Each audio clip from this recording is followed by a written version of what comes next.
पक्षबाट आफ्ना केही तर्कहरू तपाईँहरूको माझमा सुनाउन जाँदैछु। तपाईँहरूलाई विपक्ष भन्ने बित्तिकै नसुन्नु जस्तो लाग्यो होला, तर सुन्नुहोस्।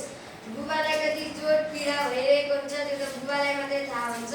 बुबा विदेश जानुहुन्छ, आफ्नो रगत पसिना एक गरेर काम गरेर परिवारको लागि भनेर धेरै मिहिनेत गर्नुहुन्छ र बल्ल परिवारलाई खाना लाउन र बस्न अनि सन्तानको लागि पढ्नको लागि स्कुल फी जुट्दछ। तब त परिवार चल्दछ।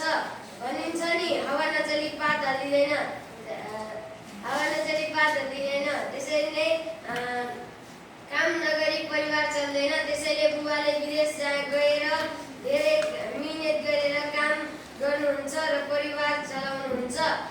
आमाले जसरी नै बुबाले पनि घरमा बसेर परिवारसँग समय बिताउनुहुन्थ्यो होला, तर बुबाको त समय नभएको भएर बुबाले परिवारसँग समय नबिताउनु भएको हो। नत्र त बुबाले पनि आमाले जसरी नै परिवारसँग समय बिताउनुहुन्थ्यो होला र छोराछोरीहरूलाई गृह कार्यमा सहयोग गर्नुहुन्थ्यो होला।